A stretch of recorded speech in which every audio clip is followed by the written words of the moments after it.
नमस्कार मित्रांनो, ABS academy या यूट्यूब चॅनलमध्ये आपलं सर्वांचं स्वागत आहे। तर मित्रांनो, आज आपण माझी लाडकी बहीण नवीन GR आलेला आहे, हा आपण GR सर्व वाचन करणार आहोत। ज्या ज्या महिलांचा लिस्टमध्ये नाव आलेले नाही किंवा नाव वगळलेले आहे, या GR मध्ये काय काय कागदपत्रे लागणार आहेत आणि कोणत्या महिला या योजनेसाठी पात्र ठरणार आहेत आणि कोणत्या अपात्र ठरणार आहेत, या GR मध्ये संपूर्ण नमूद केले आहे।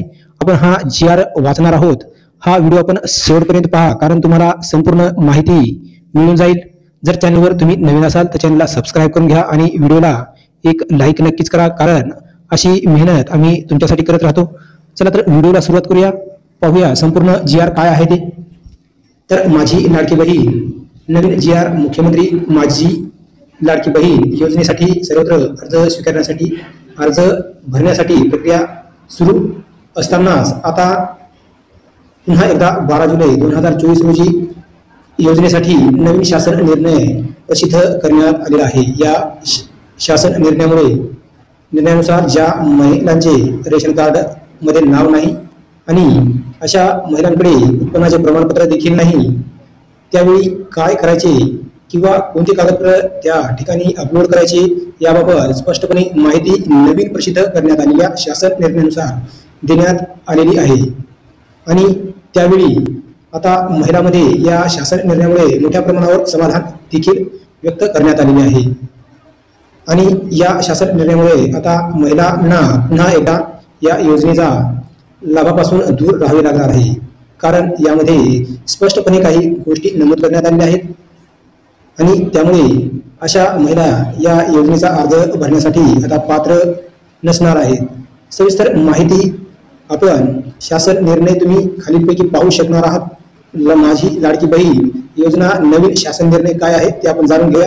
शासन निर्णयानुसार काही गोष्टीबद्दल स्पष्टीकरण देण्यात आलेली आहे आणि यानुसार काही महिला अपात्र तर काही महिलांना अर्ज करता येणार आहे। माहितीबद्दल बोलायचे झाल्यास या शासन निर्णयानुसार ज्या महिलांचे केंद्र शासन यांच्याद्वारे राबविण्यात येणाऱ्या विविध शासकीय योजना घेत असतील अशा महिलांच्या अटी व शर्तीसह या योजनेचा लाभ घेण्यासाठी पात्र असणार आहेत। म्हणजेच PM किसान योजना, रोजगार योजना, निराधार योजना यासारख्या अनेक केंद्र सरकारच्या योजनांचा लाभ घेणाऱ्या महिलांसाठी KYC व आधार ऑथेंटिकेशन आधीच झाले असल्याचे अशा महिलांचा मुख्यमंत्री माझी लाडकी बहीण योजनेचा केवळ ऑफलाईन अर्ज स्वीकारला जाणार आहे आणि अशा महिलांना ऑनलाईन अर्ज करण्याची देखील आवश्यकता नसणार आहे, कारण त्यांचे यापूर्वीचे आधार ऑथेंटिकेशन केले असणार आहे। तर रेशन कार्ड मध्ये नाव नसल्यास असा अर्ज करावा।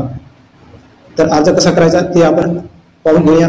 योजनेचा अर्ज करताना अनेक महिलांना येणारे एक सामान्य अडचण म्हणजेच की रेशन कार्ड मध्ये आमचे नाव नाही किंवा अनेकदा महिलांचे नवीन लग्न झाल्यामुळे त्यांचे रेशन कार्ड मध्ये नाव नोंदवायचे अपाद्य बाकी असते। मग अशा वेळी आम्ही अर्ज कसा भरायचा याबाबत अनेक महिलांनी प्रश्न विचारले होते। याबाबत देखील आता नवविवाहित महिलेच्या तिच्या नाव रेशन कार्डवर लगेच लावणे शक्य होत नसल्याने सदरील महिलेने विवाह नोंदणी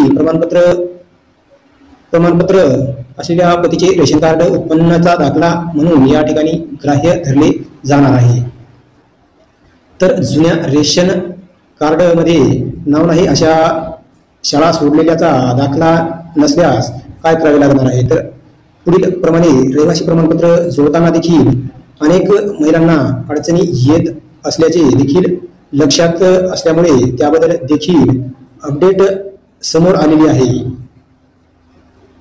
महिलांकडे 15 वर्षापासून रेशन कार्ड अथवा मतदान कार्ड किंवा रहिवासी दाखला नसल्यास अशा महिलांनी त्या ठिकाणी स्वतःच्या पतीचे शाळा सोडल्याचे दाखला अथवा रेशन कार्डाचे अपलोड केले तरी चालणार असल्याची माहिती देण्यात आलेली आहे आणि त्यामुळे आता अनेक महिला या योजनेचा लाभ घेऊ शकणार आहेत. तर अशी काहीच काळजी करायची गरज नाही.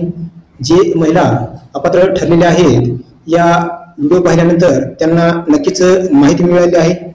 मी असं जाहीर करतो आणि हा व्हिडिओ संपवतो. आपल्याला व्हिडिओ आवडल्यास चॅनलला नक्कीच सबस्क्राईब करा. चला तर भेटूया पुढील नेक्स्ट व्हिडिओमध्ये.